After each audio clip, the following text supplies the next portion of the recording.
Assalamualaikum warahmatullahi wabarakatuh. Salam sejahtera bagi kita semua.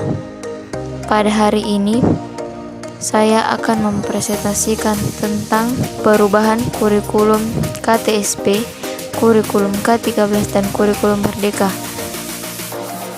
Di mana presentasi kali ini yaitu untuk memenuhi tugas mata kuliah pengembangan kurikulum dan bahan ajar yang diampuh oleh Ibu dosen Dr. Evi Segarawati Ampri SPD MPD, yang dimana presentasi kali ini akan dipaparkan oleh saya yaitu Devi Ananda Syafira.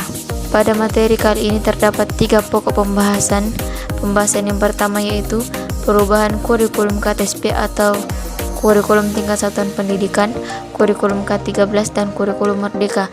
Pembahasan yang kedua yaitu antisipasi pengembangan kurikulum yang akan datang. Pembahasan yang ketiga yaitu komponen kurikulum KTSP, kurikulum K13 dan kurikulum Merdeka. Langsung saja masuk ke dalam pembahasan pertama yaitu perubahan kurikulum KTSP, kurikulum K13 dan kurikulum Merdeka. Kurikulum KTSP. Kurikulum ini selalu mengalami perubahan dan pergeseran terlepas dari sejarahnya. Kurikulum KTSP dibuat sebagai hasil dari pelaksanaan Undang-Undang Nomor 20 Tahun 2003 tentang Sistem Pendidikan Nasional. Peraturan Pemerintah Nomor 19 Tahun 2005 adalah komponen kurikulum ini, tetapi isi dan pendekatan pengembangan pembelajaran tetap berhasil. Yang kedua yaitu kurikulum K13.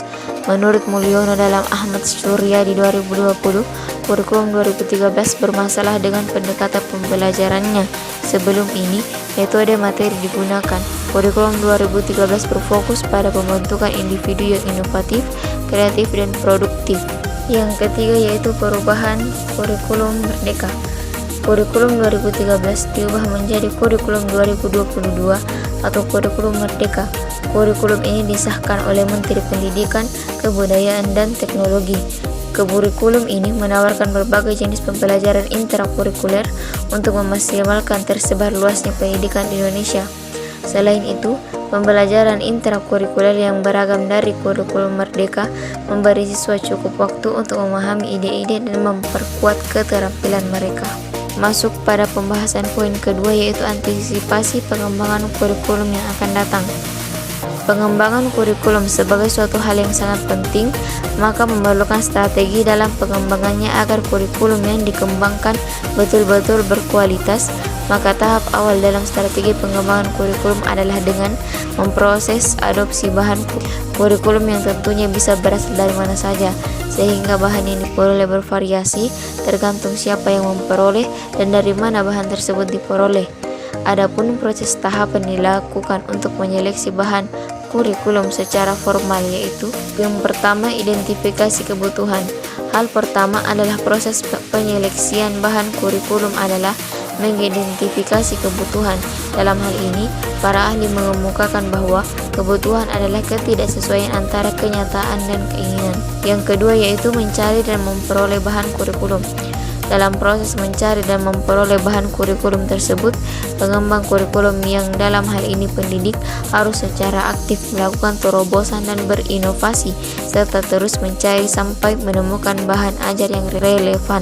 Yang ketiga yaitu analisis bahan. Analisis bahan adalah suatu kegiatan yang dalam hal ini memisahkan berbagai bahan materi menjadi bagian-bagian kecil untuk kemudian diuji tiap bagian itu serta apakah berkaitan satu sama lain atau tidak. Yang keempat yaitu penilaian bahan kurikulum. Setelah kegiatan menganalisis bahan kurikulum yang secara sistematis dipaparkan di atas, selanjutnya kita melakukan penilaian terhadap kurikulum untuk menilai kelayakannya. Poin yang kelima yaitu pembuatan keputusan adopsi bahan. Langkah terakhir dalam proses strategi pengembangan kurikulum adalah pembuatan keputusan untuk mengadopsi bahan. Selanjutnya marilah kita masuk ke dalam pembahasan ketiga yaitu komponen kurikulum KTSP, kurikulum K13 dan kurikulum Merdeka. Komponen kurikulum KTSP ada visi dan misi satuan pendidikan, tujuan kurikulum tingkat satuan pendidikan, kalender pendidikan, struktur muatan KTSP, silabus, rencana pelaksanaan pembelajaran. Komponen kurikulum K13 ada identitas sekolah, identitas mata pelajaran, kelas atau semester, materi pokok, alokasi waktu, tujuan pembelajaran, kompetensi dasar, materi pembelajaran, metode pembelajaran, dan media pembelajaran.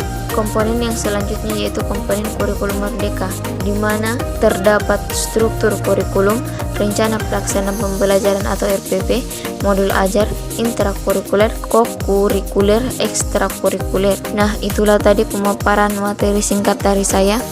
Adapun kesimpulan dari pemaparan atau presentasi materi kali ini yaitu dalam dunia pendidikan, kurikulum adalah suatu rencana pendidikan. Kurikulum sangat penting untuk menentukan bagaimana pendidikan dijalankan, terutama hasil yang akan dicapai selama proses belajar. Baiklah, itulah tadi presentasi singkat dari saya. Semoga ilmu yang saya berikan dapat dipahami. Presentasi ini saya akhiri.